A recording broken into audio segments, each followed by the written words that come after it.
नमस्कार जी। स्वागत है आपका अपने YouTube चैनल वैदिक दर्शन पे। आशा है आप सभी कुशल मंगल होंगे। तो हमने आपसे बात की थी कि हम सर्दियों का मौसम आ गया है और हम आपके लिए कुछ वाचीकरण औषधियों का योग आपको बताएंगे। तो आज हम एक नया योग आपके लिए लेके आए हैं कि जो हमारे शरीर के अंदर जो पोषक तत्वों की कमी हो गई है और मेन तो जो शुक्र की कमी हो गई है, जिससे हमारा जो जीवन है वो निस्तेज और उत्साहहीन हो गया है। तो उसकी पूर्ति हम कैसे करें, अपने जीवन के अंदर उत्साह कैसे लेके आए। तो आज हम एक इसी ऐसे ही योग के विषय में बात करेंगे। तो उससे पहले जिसने भी चैनल को सब्सक्राइब नहीं किया है वो चैनल को सब्सक्राइब कर ले और घंटी वाला बटन ज़रूर दबा ले, और ताकि आप तक हर वीडियो का जो नोटिफिकेशन है वो आप तक पहुंच सके।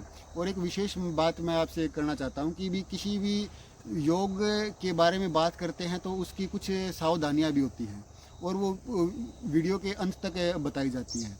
तो ये बहुत ही अच्छा योग है और आप इस वीडियो को अंत तक देखें, क्योंकि इसमें कुछ जो सावधानियां हैं उनका भी हम ध्यान रखें और इस योग का जो भरपूर लाभ है वो हमें मिल सके। तो जैसे कि आज का हमारा जो आहार है वो ज़्यादा दूषित हो गया है। हमारे शरीर को जो पोषक तत्व जो हैं वो पूरी तरह से नहीं मिल पाते और नहीं मिलने के कारण जो है हम अब किसी भी कार्य को करने में समर्थ नहीं हो पाते। हमारे अंदर आलस्य और तंद्रा जो है वो हमें घेरे रहती है। तो उसको कैसे दूर करें। तो एक मेन बात ये है कि किसी भी हम वाजीकरण औषधि का उपयोग करते हैं, यानी कि जो भी हमारे शरीर को ताकत देने वाली चीज़ें हैं यदि हम उनका सेवन करते हैं तो उससे पहले हमें अपने शरीर की निराम और शाम अवस्था का ध्यान रखना चाहिए। निराम अवस्था क्या है कि जब हमारी पाचन क्रिया ठीक रहती है तो पाचन क्रिया से जो हमारा जो रस है वो सही बनता है, उससे फिर रक्त आदि जो आगे की जो धातुएं हैं उनका निर्माण भी अच्छे तरीके से होता है। और यदि साम अवस्था होती है तो साम अवस्था में क्या है कि हमारी जो पाचन क्रिया है वो ठीक तरह से काम नहीं करती और जो रस बनता है, जो भी हम आहार का सेवन करते हैं तो रस वो पूरे अच्छे तरीके से नहीं बनता और उससे एक आम विष की उत्पत्ति होती है और वो आम विष जो है वो अनेक रोगों का कारण बनता है। तो उससे हमारी जो आगे की जो धातुएं हैं उन धातुओं का भी पोषण ठीक तरह से नहीं हो पाता, वो धातुएं भी ठीक तरह से नहीं बन पाती। तो जो हमारी जो शुक्र है, जो अंतिम धातु जो बताई गई है, इसका भी निर्माण ठीक तरह से नहीं हो पाता।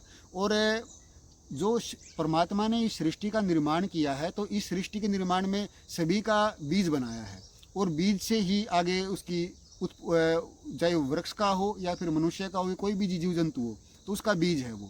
यदि हमारा बीज यदि पुष्ट होगा, अच्छा होगा, तो उससे पैदा होने वाली जो संतान है वो भी जो है वो निरोगी और हष्ट पुष्ट होगी। तो एक हम अपने शुक्र को कैसे पुष्ट करें, तो आज हम उस विषय में बात करेंगे। क्योंकि हमारा जो आहार है उसमें उसकी तो बात क्या करें कि जो पेस्टिसाइड और जो केमिकल यूज़ होता है तो उसके अंदर तो वो पोषणता नहीं रही। और वैसे भी आजकल जो है वो प्रदूषण और उसके कारण जो हमारा वातावरण वैसे ही दूषित हो गया। और हमारे कुछ बर्तन हैं, बर्तन भी हमारे वो पोषणता लाने वाले नहीं रहे, क्योंकि पहले जो पीतल के और मिट्टी के जो बर्तन यूज़ होते थे उसमें हम जो भी आहार पकाते थे तो उस आहार के अंदर जो भी हम पकाते थे उसके अंदर जितनी भी पोषणता होती थी वो हमारे शरीर को मिलती थी। तो आजकल जो बर्तन यूज़ होते हैं इन बर्तनों से भी हमारी पोषणता जो है वो कम हो गई है। तो ये तो सभी कारण हैं, लेकिन क्या है कि इन सभी कारणों के होते हुए भी हम अपने शरीर को ऊर्जावान कैसे रखें, तो उनके लिए हमें कुछ वाजीकरण औषधियों का सेवन करना पड़ता है ताकि हमारा जो शुक्र है वो पुष्ट हो और जो हमारी संतान पैदा हो वो भी अच्छी संतान पैदा हो। तो उसके लिए मैं आपको एक पहले योग बता देता हूँ। तो उसमें क्या है कि पूर्ण चंद्रोदय, कपूर, जायफल, जावित्री ये लेना हमें 1-1 तोड़ा। अबरक बसम, त्रिवंग बसम और परवाल बसम ये लेनी हमें 2-2 तोड़ा की मात्रा में। और लौंग, इलायची और पीपल चूर्ण ये हमें लेना है 5-5 ग्राम की मात्रा में। और ये केसर लेना हमें 4 ग्राम की मात्रा में। ये जो योग है जो मैंने आपको बताया है ये बहुत ही ताकतवर योग है। तो इसका सेवन करने से हमें करते समय हमें कुछ सावधानियों का विशेष ध्यान रखना चाहिए। पहली तो सावधानी ये है कि जो पूर्ण चंद्रोदय है, पूर्ण चंद्रोदय ये चमकदार सा आता है, इसके अंदर जो भी आप लेके आएंगे तो उसमें कुछ चमक होगी। तो हमें पहले पूर्ण चंद्रोदय की पूर्ण रूप से घुटाई कर लेनी चाहिए, उसको निश्चंद्र कर लेना चाहिए। बिल्कुल एक लाल रंग की ये जो है वो लाल रंग में तब्दील हो जाएगा। तो बिल्कुल पूरा लाल हो जाए, उसमें कहीं भी चमक दिखाई नहीं देनी चाहिए। और वैसे भी आयुर्वेद का एक सिद्धांत है, मर्दनम गुणवर्धनम।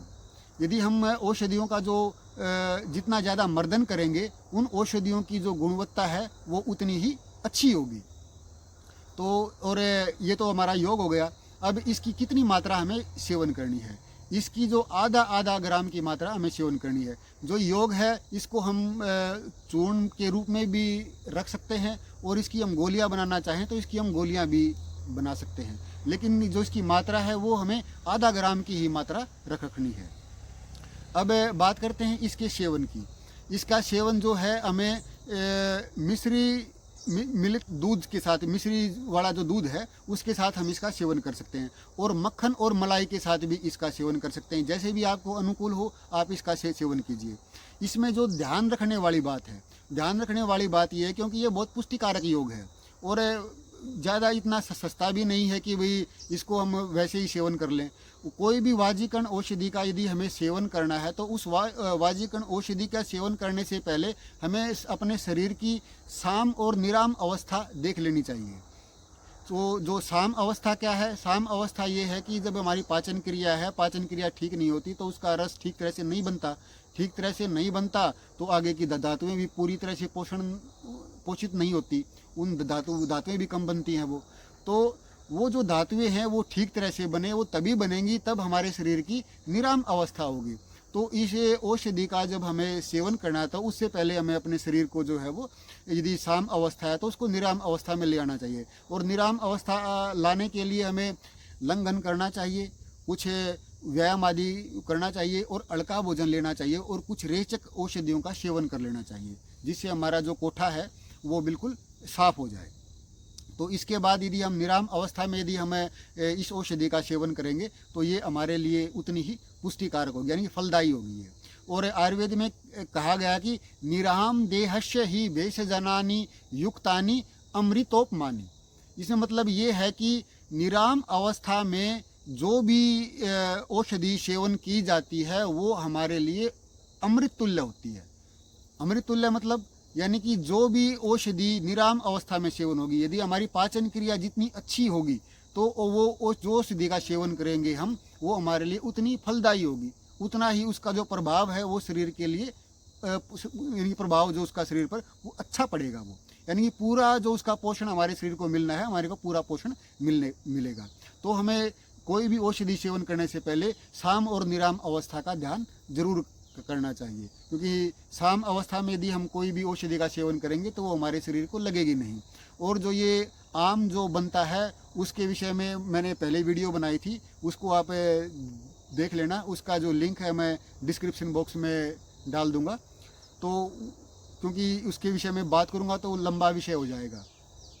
अब ये औषधि तो हमने तैयार कर ली, और जो युवा है, क्योंकि युवा भी आजकल का जो माहौल है वो बहुत ख़राब है, तो युवा भी अपने जो गलत संगत में पढ़ के अपने जो शुक्र को है जो वो कमज़ोर कर लेते हैं।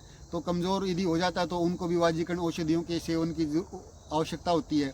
तो युवाओं के लिए क्या है कि जो शादीशुदा हैं तो उनके लिए तो कोई ज़्यादा प्रॉब्लम नहीं है। जो युवा हैं जिनकी शादी नहीं हुई है तो उनके, क्योंकि इसके अंदर कपूर है, कपूर जो है वो थोड़ा सा उत्तेजक बना देता है इस योग को, तो विवाहितों को तो ज़्यादा परेशानी नहीं होगी, लेकिन युवाओं को इसका ध्यान रखना चाहिए। इसको वैसे युवाओं को लंबे समय तक इसका सेवन नहीं करना चाहिए। 8-10 दिन इस औषधि का सेवन करने के बाद हमें 2-4 दिन इस औषधि का सेवन बंद कर देना चाहिए, उसके बाद फिर इसका सेवन करना चाहिए। और या फिर जो कपूर है, कपूर इस योग में से हम हटा के भी इसका सेवन कर सकते हैं। तो क्योंकि फिर इसकी जो उत्तेजित जो ये उत्तेजना जो बढ़ाने वाली जो है वो उसका वो जो गुण है वो कम हो जाएगा। तो जो लेकिन इसका जो लाभ है वो पूरा मिलेगा उसको। और जो शादीशुदा हैं, विवाहित हैं, वो इसका प्रयोग कर सकते हैं। तो अब ज़्यादा इसके विषय में बात ना करते हुए आप इसका निर्माण कीजिए और सर्दियों में जो अपने वैवाहिक जीवन का आनंद लीजिए। आप सबके लिए शुभकामनाएं।